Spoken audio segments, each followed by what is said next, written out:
మన Chiranjeevi vascular and multi speciality hospital దేశంలోనే best vascular and endovascular facilities and all multi speciality care.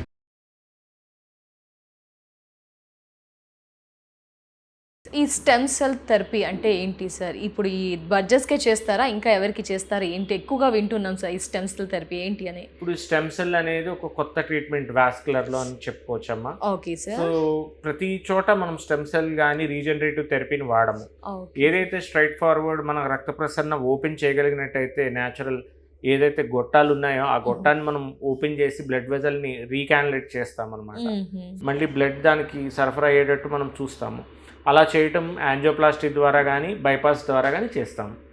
ఈ రెండింటి లేకపోతే థ్రాంబెక్టమీ అంటాం. ఈ మూడు ప్రక్రియల ద్వారా ఫస్ట్ మనం ఆ మూసుకుపోయిన రక్తనాళాన్ని ఓపెన్ చేయడానికి ట్రై చేస్తాం.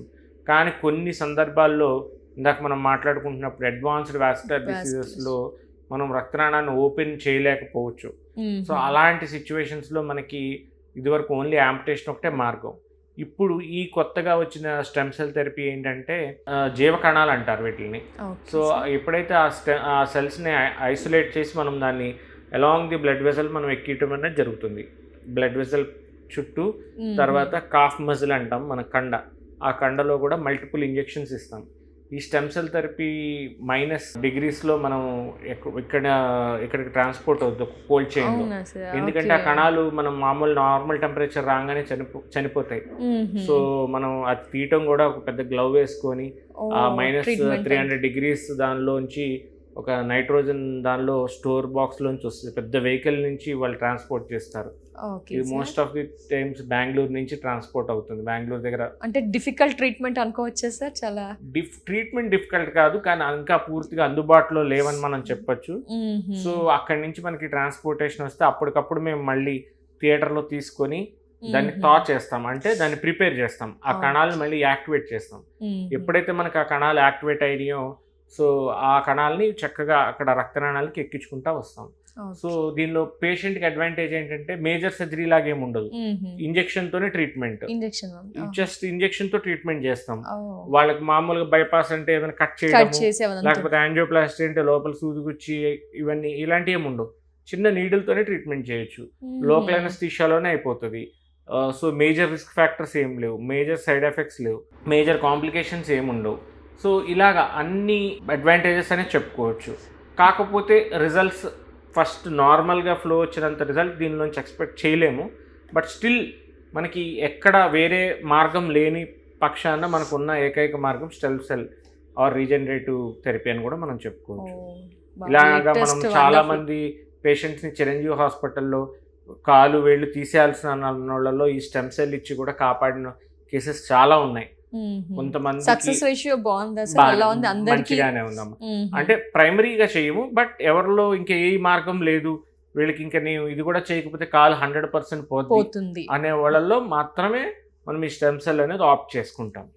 Okay, definitely sir, good results అయితే కనిపిస్తుంది సార్. నెక్స్ట్ ఈ అన్యూరిజం మనకి వింటూ ఉంటాం కదా సార్, రక్తనాళాలు ఉబ్బడము, అవి తెలియకుండానే వస్తాయి, నిశ్శబ్దంగా ప్రాణాలనే హరించేస్తాయి అని వింటూ ఉంటాం సార్. ఏంటి సార్, ఏంటి మిత్స్ అండ్ ఫ్యాక్ట్స్?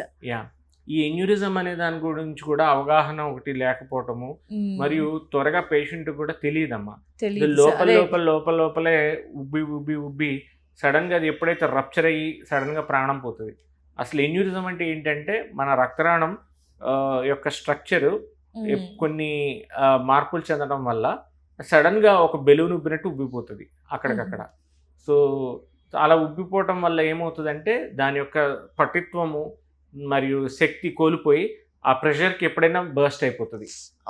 సో దీన్ని ఎర్లీగానే ఐడెంటిఫై చేయడం ఒక ఛాలెంజ్ అనే మనం చెప్పుకోవాలి. ఎందుకంటే పేషెంట్ ముందుగానే రారు కదా, లోపల పెరుగుతూ ఉంటది, సైజ్ పెరగడం పెయిన్ కానీ అలా తెలియదు అంటారా సార్?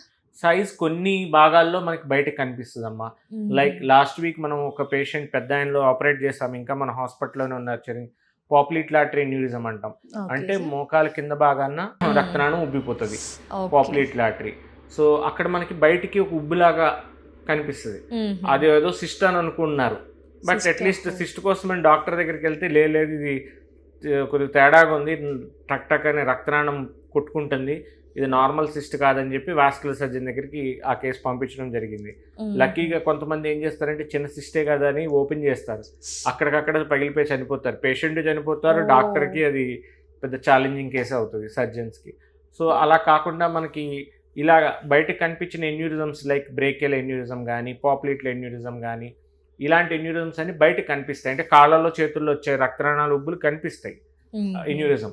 కానీ కొంతమందిలో బాడీ లోపల కూడా అయోర్టా అని ఒక పెద్ద రక్తనాళం ఉంటుంది, అది ఒక మెయిన్ గొట్టం అని మనం చెప్పుకోవచ్చు, రక్తం సప్లై చేసే మెయిన్ బ్లడ్ వెజల్. సో మన వాడుక భాషలో చెప్పుకోవాలంటే మనం మోటార్లో సొంపు గొట్టం అంటాం కదా, మెయిన్ పెద్ద గొట్టం ఉంటది కదా, అలా మెయిన్ పెద్ద గొట్టం అని మనం చెప్పుకుంటాం అయోర్టాని. అదే బాడీలో ఉన్న అన్ని ఆర్గాన్స్ కి, చేతులకి, కాళ్ళకి, కిడ్నీస్ కి, లివర్ కి, ఎవ్రీథింగ్, బ్రెయిన్ కి, అన్నిటి నుంచి దాని నుంచే బ్రాంచెస్ వస్తాయి. హార్ట్ తర్వాత హార్ట్ నుంచి మొత్తం సప్లై చేసేది అయోర్టానే. ఆ రక్తనాళం ఏమవుతుందంటే కొంతమంది బీపీ పేషెంట్స్లో లేకపోతే జెనెటికల్ మార్ఫాన్ సిండ్రోమ్ కానీ ఇలాంటి కొన్ని కండిషన్స్ ఉంటాయి. ఇలాంటి కండిషన్స్లో ఏమవుతుందంటే సడన్గా ఉబ్బిపోవడం జరుగుతుంది. అది నెమ్మదిగానే ఉబ్బుతుందమ్మా. ఆ ఎర్లీ స్టేజెస్లో కానీ మనకు తెలిసినట్టయితే ట్రీట్మెంట్ ఆప్షన్స్ చాలా సులువుగా చేసుకోవచ్చు. కానీ తెలీదు అంటున్నారు కదా సార్, అంటే టెస్ట్ ఏమైనా చేయించుకోవాలి అంటారా? చిన్న పెయిన్ కానీ ఏదన్నా? మన చిరంజీవి హాస్పిటల్లో 3 పేషెంట్స్ డిఫరెంట్ గా ప్రెజెంట్ అయిన వాళ్ళు ఉన్నారు. ఒక ఆయనకి ఏంటంటే మింగుడు అంటే గుటక వేస్తున్నప్పుడు ఇబ్బందికరమైన పొజిషన్, అంటే మింగలేకపోయేవాళ్ళు. సో ఏంటి డాక్టర్స్ చుట్టూ తిరిగారు, మింగుడు పడట్లేదు డాక్టర్ గారని, ముద్ద తిన్నప్పుడు ప్రాబ్లం అవుతుందని. ఫైనల్గా వాళ్ళు అన్ని టెస్టులు చేస్తే ఎక్స్రే, తర్వాత సిటీ యాంజియోగ్రామ్ అంటాము, అది చేస్తే లోపల పెద్ద రక్తనాళం ఉబ్బిపోయింది, అయోర్టిక్ రెడీ టు రప్చర్ అని ఒక కేసు మనం ట్రీట్ చేసాము. ఒక విజయవాడ నుంచి ఒక పెద్ద ఆయన వస్తారు. సో ఆయనకి వెంటనే మనము చాలా అడ్వాన్స్డ్ టెక్నిక్తో చిన్న టీవార్ అని ఒక గ్రాఫ్ట్ వేయటం జరిగింది తొడభాగం నుంచే. యాక్చువల్గా ఇదివరకు ఏంటంటే మేజర్ సర్జరీ, ఛాతంతా ఓపెన్ చేసి దాన్ని కట్ చేసి ఓపెన్ హార్ట్ లాగా మొత్తం చేసుకుని రక్తనాళాన్ని అంతా బైపాస్ చేశాడు. ఇప్పుడు అడ్వాన్స్డ్ టెక్నిక్స్ రావడం వల్ల చిన్న సూత్తోనే లోపలికి వెళ్ళి దానికి ఒక స్టంట్ గ్రాఫ్ట్ అనేది వేస్తాం. అంటే స్టంట్ చుట్టూ ఒక గ్రాఫ్ట్ అన్న కుత్తు రక్తనాళాన్ని వేస్తాం, డైరెక్ట్ గా తొడలోంచి వెళ్ళిపోతాము. అంత మేజర్ సర్జరీ వల్ల ఇప్పుడు వెరీ సింపుల్ సర్జరీ కింద మారిపోతుంది. సో కాంప్లికేషన్స్ కూడా చాలా తక్కువ, రిజల్ట్స్ కూడా బాగుంటాయి. సో ఇలాంటి అడ్వాన్స్డ్ టెక్నిక్స్ తో మనం ఆయన ట్రీట్మెంట్ చేసాము. దాంతోపాటు మన దగ్గర హైబ్రిడ్ క్యాత్ ల్యాబ్ అనేది అందుబాటులో ఉండడం వల్ల ఈ హైబ్రిడ్ క్యాత్ ల్యాబ్ యొక్క బ్యూటీ ఏంటంటే మనం సేమ్ సిట్టింగ్లోనే మనం ఓపెన్ సర్జరీ చేయొచ్చు, ఎండోవాస్కులర్ సర్జరీ కూడా చేసుకోవచ్చు.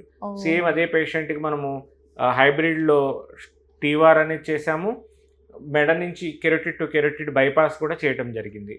సో దాని నుంచి ఎందుకంటే మనం ఆ గొట్టం వేసినప్పుడు మేజర్ బ్లడ్ వెజల్స్ బ్లాక్ అయ్యే ఛాన్సెస్ ఉంటాయి. సో అలాంటి కండిషన్స్ లో ఏం చేస్తామంటే మనం ముందుగానే బైపాస్ చేసుకొని వెంటనే ఆ స్టంట్ గ్రాఫ్ట్ అనేది డిప్లాయ్ చేస్తాం. ఇది చాలా మేజర్ కేస్ అని చెప్పుకోవచ్చు. చాలా మార్బిడిటీ, మార్టాలిటీ అంటే ప్రాణాపాయం చాలా ఎక్కువ ఉంటుంది, రిస్క్, కాంప్లికేషన్స్ ఎక్కువ ఉంటాయి. అలాంటి ప్రొసీజర్ని మనం ఇంత సింపుల్గా డీల్ చేసుకొని చేయగలుగుతున్నాం. టెక్నాలజీ, మన చిరంజీవి హాస్పిటల్లో టెక్నాలజీ ఉండడమే కాకుండా దానికి అనుగుణంగా చేసే డాక్టర్స్ టీమ్ కూడా ఉండడం, చాలా ఎక్స్పీరియన్స్.